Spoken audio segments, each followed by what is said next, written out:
নমস্কার, পশ্চিম মেদিনীপুর থেকে পুতুলের হোম কিচেনে আপনাদের সকলকে জানাই স্বাগত। আশা করি আপনারা সকলেই খুব ভালো আছেন, আমিও খুব ভালো আছি। আজকে আপনাদের দেখাবো পটল আলু ডিমের ডালনা। তো পটল আলু ডিমের ডালনা আমি যে করব, প্রথমেই আমি পটলগুলোকে দেখুন এইভাবে কেটে রেখেছি আর ভেজে নেব।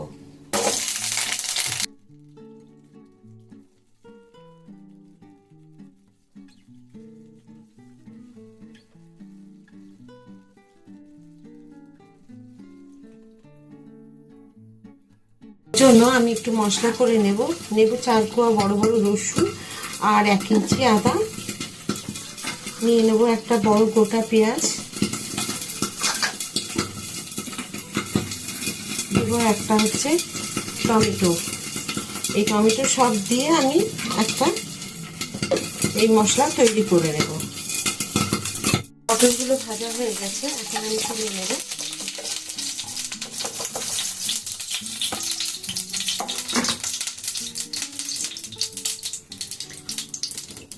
এবার দিয়ে দেবো আলু।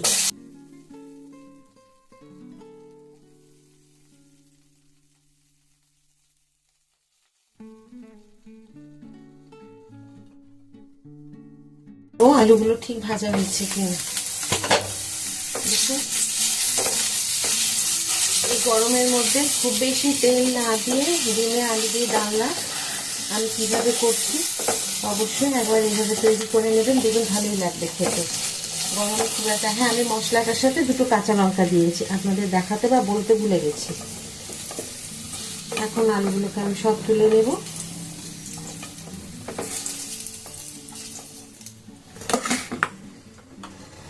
এখন আমি দিয়ে দেবো 2টো তেজপাতা,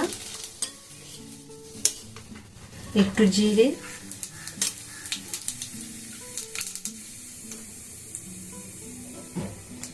একটু তেজপাতা জিরে দিলাম,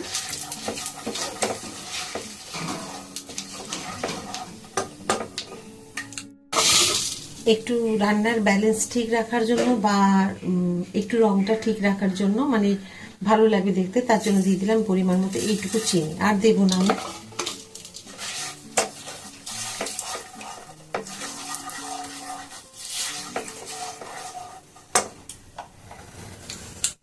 এখন দেব দেখুন বেটে রাখা মশলা, আদা রসুন পেঁয়াজ টমেটো আর কাঁচা লঙ্কা 2টো দিয়েছিলাম।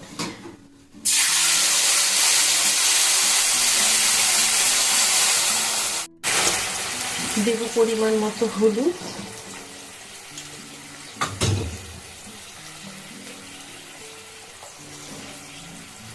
জিরে গুঁড়ো,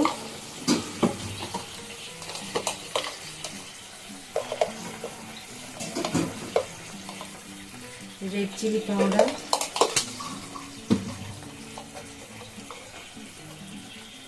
একটু ধনে গুঁড়ো। গ্যাসের ফ্লেমটাকে বাড়িয়ে দিলাম। এখন মশলাটাকে আমি একটুখানি ভালো করে বেশ গরম হয়ে যাবে, তারপরে কিন্তু মোটামুটি 1 মিনিট ধরে এটাকে আমি মিডিয়াম ফ্লেমে কষিয়ে নেব।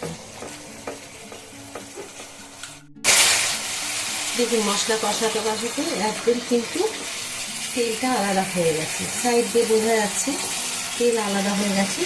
এখন আলু আর পটল আমি দিয়ে দিলাম ভিজে রাখি।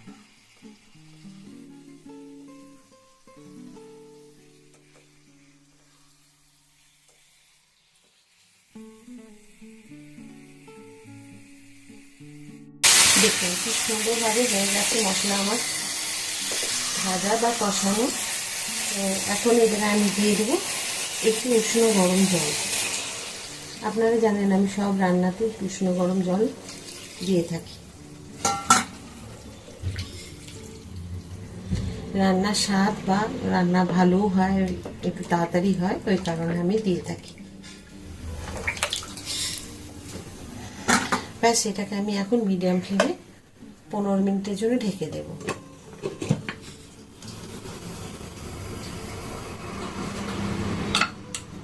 এবারে আমি ঢাকা খুলে একবার দেখে নেবো কীরকম হয়েছে। তো দেখুন খুব সুন্দর হয়ে গেছে আর সব সেদ্ধও হয়ে গেছে। আলুগুলোকে আমি সেদ্ধ করে তো রান্না করিনি, এই যে আর দেখুন রঙটাও খুব ভালো এসছে, একদম লাল হয়েছে। জানি না আপনারা ক্যামেরায় কতটা বুঝতে পারছেন, খুব সুন্দর হয়েছে। এইরকমই মাখো মাখো এখন রেখে নেব। আর কিছুটা আমি এই যে ডিম ছাড়া একজন বাড়িতে খাবে তার জন্য আমি একটু তরকারি তুলে রেখে বাকিটা রান্নার মধ্যে আমি ডিম মেশাবো। তো চলুন এখন কিছুটা তুলে আমি আলাদা করে রেখে দিই।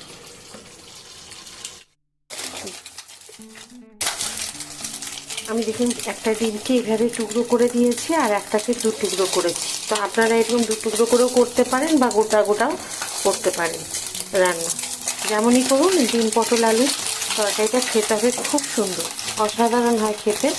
তবে দেখুন আমার তো রেডি, ডিম ভাজা হয়ে গেছে।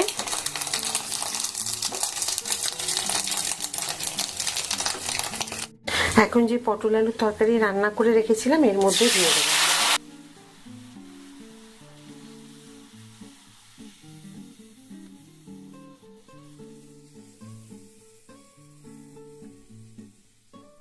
এখন দিয়ে দেবো একটু কসুরি মেথি।